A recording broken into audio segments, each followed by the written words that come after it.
Hey there! Today we're going to be talking about the different investment decisions that we make throughout our lives. This is Money Wise with Rina Hicks, where we create, grow, and preserve our wealth.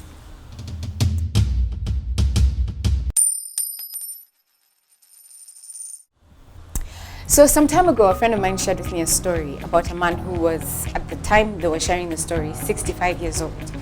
And this man had worked in an amazing organization, had reached the peak of his career, earned really an awesome salary on any standards, and had bought a home during the time of his career.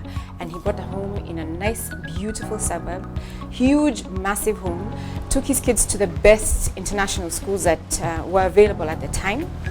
And it was now retirement age, and he had to retire from his job.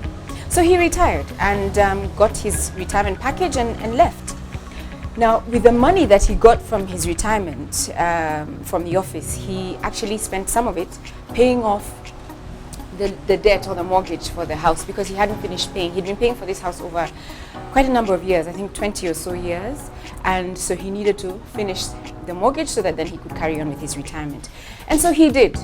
And after he paid it off, it was fantastic, because now he didn't have any obligations. But one of the things that he didn't think about is how much money he actually required to continue to sustain his living standards as he had been before. And it got quite crazy. He actually ended up having to sell his home. Very sad. His home that he had lived in for over 30 years. In Karen or whatever the suburb was, he had to sell the home. And so he then used the money to start investing, because he had unfortunately not spent any of the money that he had been earning on buying assets, but rather on his home and on paying for his children's education.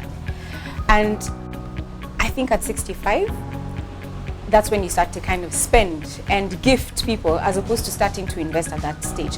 So I'd like us to go through what I call the investment life cycle, to just see if you're 23, if you're 30, if you're 45, if you're 60, what should you really be doing, and where should your focus be?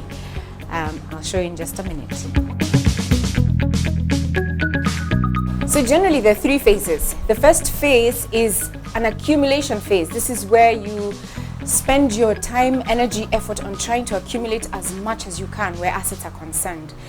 Some of you may have to take some debt. I mean, there's things that you must buy to be able to get to where you need to go. So most of us will be buying our first cars, perhaps trying to raise money for deposit on an investment such as a home or a piece of land, or starting to accumulate a shares portfolio. And at this time, during the accumulation phase, you can take a bit of risk, because you have time to be able to get over any challenges that may occur, or any drops in prices or any losses. You have time to recover.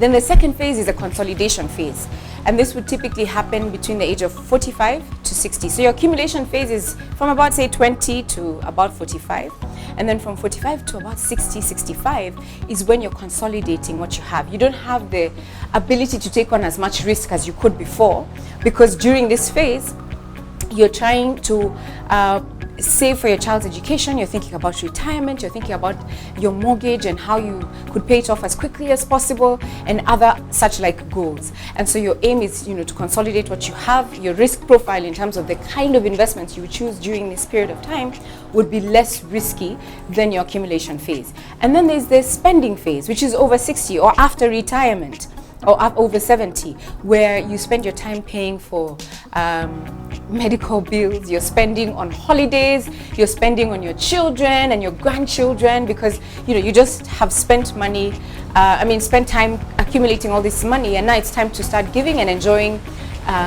life. So I find it interesting that a lot of us make the decision at 27, when you've been working years, and yes, you've made some money, to buy certain things that perhaps don't add value later on, or even if they do, then you eat so much into time and don't take advantage of the power of compounding to be able to grow your money, but spend early and then lose out later in life. So the idea is to just keep in mind, if you're between 20 and 45 and you're earning money, your aim is to try and consolidate, buy assets. The first thing you do is buy an asset.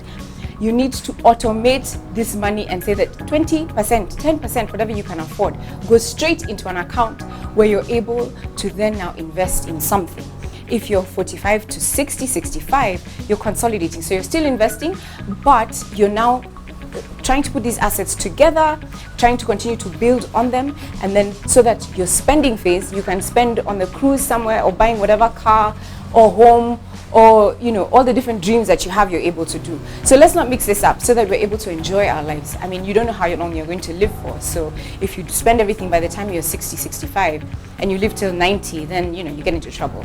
So I wish you guys all the best. I'd like to hear the different ideas that you have regarding being able to save and invest and all the different ideas that you have come across. My name is Rina Hicks. This is MoneyWise, where we create, grow, and preserve wealth. Now that you know about the investment life cycle, how about you hit subscribe so that you can get to know what you can invest in depending on the different phase that you're in life.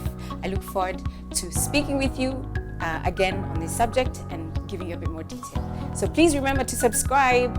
See you next time. Cheers.